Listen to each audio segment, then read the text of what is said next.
إن الحمد لله نحمده ونستعينه ونستغفره نعوذ بالله من شرور أنفسنا وسيئات أعمالنا من يهده الله فلا مضل له ومن يضلل فلا هادي له نشهد أن لا إله إلا الله وحده لا شريك له ونشهد أن محمدا عبده ورسوله صلى الله عليه وعلى آله وأصحابه وسلم تسليما كثيرا إلى يوم الدين أما بعد. Əziz müsəlmanlar, Allahın salamı ilə sizi salamlayıram. Esselamu aleykum və rahmetullahi və barakatuhu. Bugün mən sizə Rasulullah sallallahu aleyhi və səlləmi səmimi qəlbdən sevməyin 6 əlaməti haqqında danışır. Həqiqətən Rasulullah sallallahu aleyhi və səlləmi sevmək ən əzəmətli itaət və Allaha yaxınlaşdıran ən böyük vəsilədir. Çünki o, Adəm övladlarının, bəşəriyyətin rəhbəri, Allahın qullarına nümunə və doğru yola çağıran bir peyğəmbərdir. O, aləmlərə bir rəhmət olaraq göndərilmiş və haqq yolunda olan insanlara bələdçidir.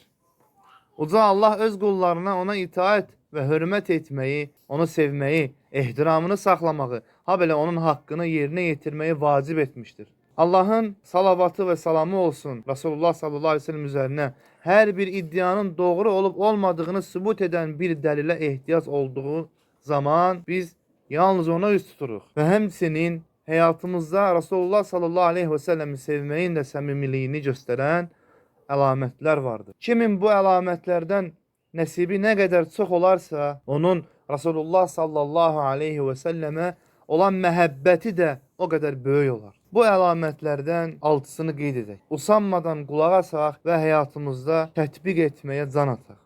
Rasulullah sallallahu aleyhi ve sellemin sünnəsinə tabe olmaq və onun yolunu tutmaq. Birinci şərtimiz budur. Allah buyurur ki, de, əgər siz Allahı sevirsinizsə, mənim ardımca gəlin ki, Allah da sizi sevsin və günahlarınızı əff etsin. Allah bağışlayandır, rəhimlidir. Ali-İmran surəsi 31-ci ayə. İbn Kəsir rahimehullah bu ayənin təfsirində buyurur ki, bu ayə Muhammedin sallallahu aleyhi ve sellemin yolunda olmadığı halda Allahı sevdiyini iddia eləyən hər kəsin sözlərində və əməllərində yalancı olduğunu bəyan edir. Muhammedin sallallahu aleyhi ve sellemin şəriətinə və onun gətirdiyi dinə tabe olmadıqca heç kəs Allahı sevdiyini iddia eləyə bilməz. Necə ki, səhih əsərində Rasulullah sallallahu aleyhi ve sellemin belə dediyi bildirilir ki, hər kim bizim dinimizdə olmayan bir əməli edərsə, o əməl rədd olunar. Müslimdə rivayət olunub hədis. Həmçinin Peyğəmbəri sallallahu aleyhi ve sellemin sevməyin əlamətlərindən biri də onun yolu ilə get, sözünə, əməlinə və əxlaqına tabe olmaq. İkinci şərtimiz Rasulullah sallallahu aleyhi ve sellemi çox xatırlamaq və görməyi arzulamaqdır. İbn-i Qayyim rahimehullah bu xüsusda buyurur ki, bəndə sevdiyini nə qədər çox zikr edərsə, gözündə onun gözəlliyini canlandırırlarsa, gözünün önünə gətirərsə, ona olan sevgisi artar. Az ya da çox fərq etməz. Hər yuxuya getməmişdən əvvəl, ibadətlərində, namazında, səcdəsində Allahdan onu görməyi arzulayarsa, Allah Azze ve Celle onu ona göstərər. Bilin ki, şeytan Rasulullah sallallahu aleyhi ve sellemin cildinə girə bilir. Mömin kəs, müsəlman kəs, daha doğrusu, az ziyada saldığı zaman Rasulullah sallallahu aleyhi ve sellemi nə olur? Ona qarşı olan sevgisi zəiflik. Sevənin gözünü aydınladan, sevdiyini görmək, qəlbini rahatladan isə onu xatırlamaqdır. Yenə deyirəm, sevən adamın gözünü aydınladan, sevdiyini görməsi, qəlbini rahatladan əməl isə onu çox xatırlamasıdır. Müslim rivayət edir ki, əziz müsəlmanlar, Rasulullah sallallahu aleyhi ve sellem buyurdu ki, məndən sonra ümmətimdən elə insanlar olacaq ki, məni görmək üçün ailəsini və malını fəda etməyə hazır olacaq. Hədisi Müslim rivayət etmiş. Rasulullah sallallahu aleyhi ve sellemi zikr etmək dedikdə onun gözəl xüsusiyyətlərini, əxlaqını, sünnəsini və həyatını bəyan etmək və ona çoxlu salavat gətirmək nəzərdə tutulur. Rasulullah sallallahu aleyhi ve selləmi görməyi arzulamağın, onun yolunu getməyin və bu yolda çalışmağın və bunun bəhrəsi cənnətdə onunla birlikdə olmaqdır. Üçüncüsü, Quran-ı Kərimi öyrənmək, ona əməl etmək və onun buyurduğu əxlaqi keyfiyyətlərə yiyələnmək. Abdullah ibn Məs'ud radiyallahu anhu rivayet edir ki, buyurur daha doğrusu, insan yalnız Quran vasitəsilə özünü yoxlaya bilər. Əgər Qurana sevgisi varsa, demək ki, o Allahı, elçisi Muhammed sallallahu aleyhi və səlləmi sevir. Qurana sevgi hidayətin ən böyük qapısıdır. Allahı bu kitab, bu nur vasitəsilə tanıyırıq. Ha belə Muhammed sallallahu aleyhi və səlləm. Yadınıza saxlayın qardaş. Quran və sünnə biri-birinə bağlıdır. Bugünkü gündə Quranilər biz Rasulullah sallallahu aleyhi və səlləmi tanıyırıqdırsə, başdan ayağa yalancıdır. Yox, əgər Quranı inkar edib hədisə sarılan bir kəs, ancaq hədislə oturub duran, desə ki, biz Rasulullah sallallahu aleyhi və səlləmi və ya Allahı tanıyırıq, o adam yalancıdır. Allah bu kitabı nur, mərhəmət və zikr olaraq göndərmişdir. O qəlb xəstəliklərinə şəfadır. Ona sevgi göstərmək, ona avazla və ayələrini düşünərək oxumaq, buyurduqlarına əməl etmək qəlbin dirilməsinə ən böyük səbəblərdən. Dördüncüsü, Rasulullah sallallahu aleyhi və səlləmi sevənləri sevmək, onun düşmənlərinə isə nifrət eləmək. Bu imanın ən möhkəm ipidir. Necə ki, bu barədə Rasulullah sallallahu aleyhi və səlləmdən hədis rivayet edilir ki, Rasulullah sallallahu aleyhi və səlləm belə buyurur, İmanın daha doğrusu ən möhkəm iplərindən biri Allah üçün sevmək və Allah üçün nifrət etməkdir. Hədisi İmam Əhməd rivayet etmişdir. Bu insanın Allah Resulullah sallallahu aleyhi və səlləmin sevdiyi əməlləri, xüsusiyyətləri və əxlaqları sevməsi, ha belə sevdiyi şəxsləri dost tutması, eyni zamanda onun bəyənmədiyi əməllərdən, bəyənmədiyi xüsusiyyətlərdən və şəxslərdən uzaq durması ilə gerçəkləşir. Kim Allah elçisinin sallallahu aleyhi və səlləmin nifrət etdiyi şeyləri sevər, sevdiklərinə isə nifrət eləyərsə, onun Peyğəmbərə sallallahu aleyhi və səlləmə olan məhəbbəti yalandır. Bu iddiası gerçək deyil. Bu mənanı sübut edən çox sayılı dəlillər və hədislər vardır. Məsələn, Rasulullah sallallahu aleyhi və səlləm buyurmuşdur, kim əlini sevərsə, məni sevmiş olar. Kim ona nifrət eləyərsə, mənə nifrət etmiş olar. Hədisi Əl-Hakim rivayet etmişdir. Həmçinin buyurmuşdur, kim Həsən və Hüseyni sevərsə, məni sevmiş olar. Kim onlara nifrət eləyərsə, mənə nifrət etmiş olar. Hədisi Əhməd İbn Məcə rivayet etmişdir. Həmçinin buyurmuşdur, kim ənsarları sevərsə, məni sevdiyinə görə sevər. Kim onlara nifrət eləyərsə, mənə olan nifrətlərindən dolayı. Hədisi Təbərani rivayet etmişdir. Rasulullah sallallahu aleyhi ve sellem buyurur, kim məni sevirsə, qoy o Usaməni də sevsin. Hədisi Müslim rivayet etmişdir. Beləliklə, əziz müsəlmanlar, Peyğəmbərin sallallahu aleyhi və səlləmin əhli beytini və onlara gözəl şəkildə tabi olan elm və fəzilət sahiblərini, abidləri, xatibləri, möminləri və zahidləri sevmək, Rasulullah sallallahu aleyhi və səlləmin sevdiklərini sevmək deməkdir. Eyni şəkildə fəzilətli əməlləri, kamil ədəbləri, gözəl rəftarı, gözəl xüsusiyyətləri sevmək də onun sevdiklərini sevməyimiz deməkdir. Rasulullah sallallahu aleyhi və səlləm bizdən bunu istəyərdi. Həmçinin bunu əksi olaraq şər əhlinə və pis əməllərə, pis əxlaq və pis rəftar sahiblərinə nifrət eləmək Rasulullah sallallahu aleyhi və səlləmin nifrət etdiklərinə nifrət etməkdir. Beşincisi, Rasulullah sallallahu aleyhi və səlləmin uca Allahın ona verdiyi məqamdan üstün etməklə həddi aşmaqdan və ifrata varmaqdan çəkinmək. Bəzi insanlar səmimi məhəbbət adı ilə onu ifrat tərifləri ilə ucaldır. Halbuki Rasulullah sallallahu aleyhi və səlləm bundan qəti şəkildə çəkindirmişdir.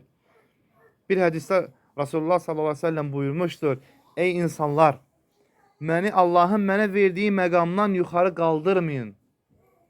Həqiqətən Allah məni Peyğəmbər etməzdən əvvəl özünə qul etdi. Hədisi Əl-Hakim rivayet etmişdir. Ənəs İbn Məlik radiyallahu anhu rivayet edir ki, bəziləri dedilər, ey Allahın elçisi, sən bizim ən xeyirlimizsən, ən şərəfli nəslimizdənsən. O buyurdu, sözünüzü deyin. şeytan sizi azdırmaz. Yani sahabeler ona deyirlər ki, sen bizim en xeyirlimizsən. Resulullah sallallahu aleyhi ve sellem deyir ki, yani en şərəfli nəslimizdənsən. Yani özünü tək xaslaşdırmağı orada bəri eləyir. Sahabələrinə icazə vermir. Mən sadəcə Allahın qulu və elçisiyəm. Hədisi İbn Hibban rivayet etmişdir. Başqa hədisdə deyilir ki, Hristiyanlar Məryəm oğlu İsa'nı şişirdib ona həddi aşaraq onu təriflədikləri kimi siz də məni tərifləməyin. Mən sadəcə Allahın quluyam. Odur ki, mənə Allahın qulu və elçisi deyin. Hədisi Buxar rivayet etmişdir. Və nəhayət əziz müsəlmanlar, sonuncusu, altıncısı bidətlərdən çəkinmək və nəfsi istəklərə uymaqdan uzaq durmaq. Resulullah sallallahu aleyhi və səlləmin bidətlərdən, dində yəni olan yeniliklərdən çəkindirməklə bağlı çox saylı və tanınmış hədisləri vardır. Hansı ki, çoxumuz bilirik. Lakin bəziləri elə zənn edir ki, Peyğəmbəri sallallahu aleyhi və səlləmin sevməyin ən gözəl yolu bidətlərə yönəlmək, nəfsi istəklərə uyaraq dini elmsiz, Quran və sünnədə əsası olmayan ayinlərə, əsası olmayan mərasimlərə və əsassız davranışlara çevirməkdir. Bəziləri Peyğəmbərə sallallahu aleyhi və səlləmə olan sevgilərini göstərmək üçün onun mövlud, yəni doğum gününü qeyd edir. O günü bayrama çevirir, hicrət gününü təntənə ilə qeyd edir və İsra gecəsini bir mərasim halına gətirirlər. Həmin günlərdə məclislər təşkil edərək qasidələr, şeirlər oxunur və ona təriflər deyilir. Əslində bu şəxslərin niyyəti Resulullah sallallahu aleyhi və səlləmə sevgi göstərməkdir. Bu əməllər niyyət etibarı ilə zahirən baxıldıqda gözəl sayılsa da onun yolu o deyil. Ona olan sevgini göstərməyin doğru yolu yalnız onun yolu ilə gedib onun sünnəsinə tabi olmaqdır. Nə sahabelərdən, qardaşlar, nə tanınmış imam və alimlərdən bu cür davranış heç vaxt bizə gəlməmişdir. Bu haqda rəvayətlər varsa da hamısı zəif rəvayətlərdir. Hətta uydurma. Zəif də yox, uydurma. Əksinə, onlardan bizə çatan bu cür yenilikləri qınamaq və onların təhlükəsinə işarə etmək olmuşdur. Əbu Bakr radiyallahu anhu xəlifə seçildiyi gün belə demişdi. Şübhəsiz mən ancaq tabi olanam, yenilik gətirən deyiləm. Əgər düz yolda olsam, mənə tabi olun. Yox, əgər yolumdan assam, mənə düzəldin. Hədisi İbn Səd Təbəqət əsərində rivayet etmişdir. Abdullah İbn Məs'ud radiyallahu anhu buyurmuşdur. Sünnəyə uyğun bir əməldə orta yol tutmaq, bidət əməldə çalışqan olmaqdan daha xeyirlidir. Əl-Hakim Müstədrək əsərində buyurmuşdur. Həmçinin bilirik ki, qardaşlar, Resulullah sallallahu aleyhi ve sellem buyurub ki, yəni Allaha əməlin ən sevimli olanı, ən xeyirli olanı çox olub, davamiyyətsiz olmaqdansa az olub da davamiyyətli olanı. Həmçinin Resulullah sallallahu aleyhi ve sellemin haqqını və ümmətin ona qarşı olan vəzifəsini bilən şəxs bu yeniliklərə əsla üst tuta bilməz. Tutmaz.